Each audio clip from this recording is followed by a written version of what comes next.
मैं एमएलए हूँ, मैं ये कहूँ कि मेरा फोटो लगा लो मीटर पे, बिजली महकमा फोटो को थोड़ा दिखेगा, या पार्टी का एमएलए हो मौजूदा तो भी उसको फोटो को महकमा का अफसर आगे डर जाए कोई है। रीडिंग तो जब यूज करूंगा मैं तो उसका बिल तो देना ही पड़ेगा ना। और कोई कहे मेरा फोटो लगा लो मीटर नहीं पाड़ेंगे, उसी का मीटर पढ़ लिया, आम जनता क्या करेगी। तो रविंद्र मछरोली को आपने सुना, चुनावी ताल जो है ठोक दी है। समालखा की क्या तासीर है, कुछ समझने की कोशिश करते हैं। अभी जो आज प्रोग्राम कर रहे हैं ये रविंद्र, क्या लगता है ये चुनावी है या कुछ करने का जज्बा है दिल में? भाई साहब ने आज अपना चुनावी घोषणा कर दी है और भाई आज़ाद उम्मीदवार के उस इलेक्शन लड़ेंगे और अपनी ताल इन्होंने ठोक दी है। पीछे भाई साहब विधायक थे, तब भी विधायक जी ने हल्के में बहुत विकास कराया है, कोई पार्टीबाजी नहीं कराई। मैं भाई साहब के टाइम में सरपंच था, समालखा से सरपंच एसोसिएशन प्रधान था। जितने विकास भाई साहब के टाइम पे हुए हैं शायद ही किसी के टाइम पे इतने विकास हुए होंगे। मैंने तो अपना पता है, भाई साहब के जाने के बाद हम 2 साल सरपंच रहे, मेरी तो पंचायत में इनके अलावा 1 रुपये ग्रांट नहीं आई, ना कोई काम होया। जो अपने विधायक जी हैं धर्म सिंह जी, ये तो झूठ ही पे झूठ बोलते हैं, करते कुछ नहीं। जितने विकास का भाई साहब ने जो ग्रांट करवा रखी थी उन्हीं का पैसा लग रहा है, अब तक मेरे हिसाब में तो कोई ग्रांट आई भी नहीं है। और सबसे बड़ी बात तो ये रही है, भाई साहब के टाइम में कोई भी पार्टीबाजी नहीं हुई है, सुख शांति रही है पूरे व्यापारियों में भी और सरपंचा में भी, मतलब हर एक वर्ग खुश था, गरीब आदमी भी सारे। पीछे भी भाई साहब बीजेपी का क्या मोल है इस पर समालखा में? जो हमारा पार्टी का तो कोई मोल ही नहीं डिपेंड करता जी, हमारा तो हर बार अलग बने हैं। ये तो कैंडिडेट की छवि से चलता है, जब भी चलता है तो भाई साहब की अच्छी छवि है और भाई साहब कामयाब होंगे। अच्छा भाई जी, आपसे बोले नहीं भाई साहब, नहीं बुलवा लेते हैं आपसे। अच्छा बात सुनो, अभी जो बीजेपी की एंटी लहर चल रही है या बीजेपी के पक्ष में चल रही है, आपको क्या लगता है कि इस पर बीजेपी क्या कमाल कर पाएगी हरियाणा में? नहीं हरियाणा में अब की बार देखो बीजेपी का तो कोई ऐसा है ही नहीं। अब तो उम्मीदवार के ऊपर ही हमारा यहाँ खेल चलता है, जो जैसा उम्मीदवार है उम्मीदवार के हिसाब से है। अब जय रविंद्र भाई है, इनकी अपनी छवि है, इन्हीं छवि के हिसाब से लोग इनके साथ हैं, 36 बिरादरी इनके साथ है। ये तो एक छोटा हवन था जो आपने देखा, जो आज हुए, ये तो बगैर बुलाए एक हवन था भाई, एक भाई लोगों में एक उसके लिए था, शांति के लिए एक हवन करा था भाई। आज नई शुरुआत कर रहे हैं, उसी में इतना रोष है, तो ये तो आने वाले टाइम में बहुत बड़ा एक रूप लेगा और 100 के 100% जीत रविंद्र भाई की होगी। लेकिन जो मौजूदा विधायक इसके बड़े ठाट बाट हैं, महंगी गाड़ियाँ, सिस्टम बहुत हैं। बिजली का मीटर भी अभी ताज़ा सुना था हमने, अखबार में आई थी, बिजली बोर्ड वाले ने उतारा है। और काफ़ी और जंतर मंत्र पे ही बैठे हैं, कुछ लोग धरना बैठे। हवा तो है ही, अच्छी है या बुरी है ये तो समय बताता है, बाकी ये आदमी बताएंगे जो वहाँ जंतर मंत्र पे बैठे हैं, या भाई जिसका एक विधायक का ही मीटर उखाड़ ले जाए तो उससे अलग तो क्या। जीत कैसे जावा है? 2 बार यहाँ जीत दर्ज कर रही है। जीत तो देखो पब्लिक कैंडिडेट है नहीं कोई बराबर में। पिछली बार रविंद्र भाई ने इलेक्शन नहीं लड़ा, उस कारण उनकी जीत निश्चित हुई है।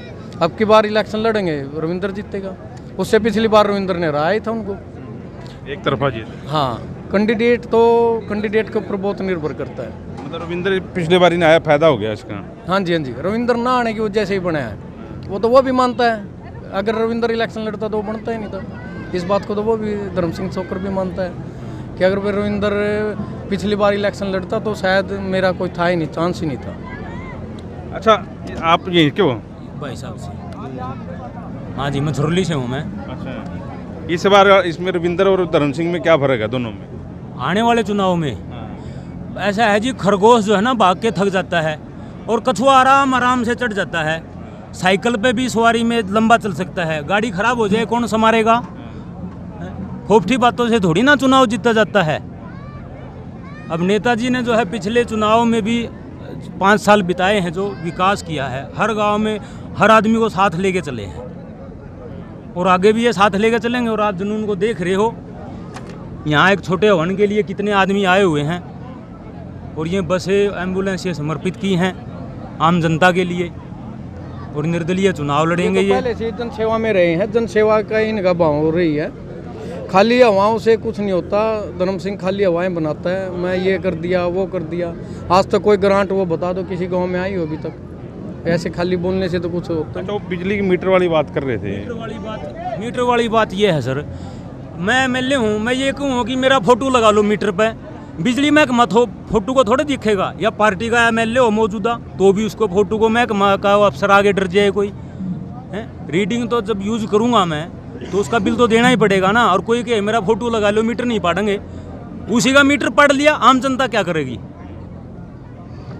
हाँ, एक गरीब आदमी है जैसे मेरे जैसे का तो मीटर पढ़ दिया, लगता ही कुछ नहीं कर्मचारी ने, उससे का पढ़ लिया। कितना बिल था? पता नहीं जी, नू कहें लोग घनाई बिल आ रहा था, ये ज़्यादा है तो पता नहीं कितना बिल था, कहें मीटर पढ़ लिया बोलिया। तो ये हवाई वाली जो बात कर रहे हो, हवाई में लोग बैक जाएं भी, ठीक है इस पर इसको जिता दें।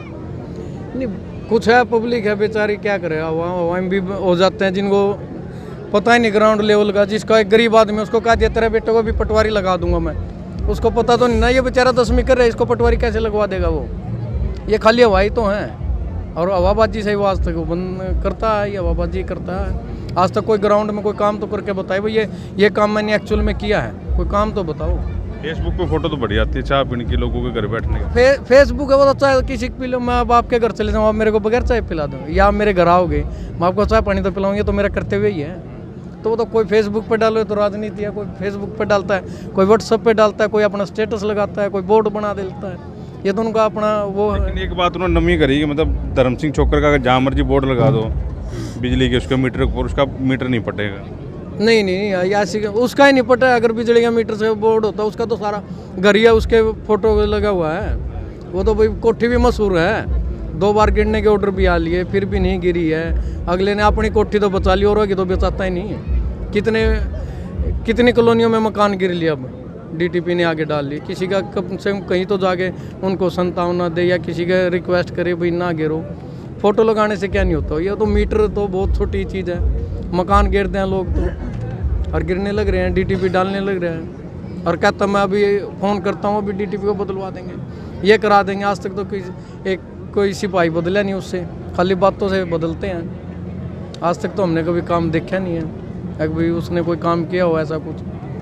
चलिए, समालखा की जनता से हमने समझने की कोशिश की, और रविंद्र मछरौली के फार्म हाउस पे हम लोग, तो चुनाव शुरू हैं तो समालखा के दौरा करेंगे, पूछेंगे कि इस बार क्या तासीर है समालखा की। आप जुड़े रहिए वॉइस ऑफ पानीपत के साथ। नमस्कार।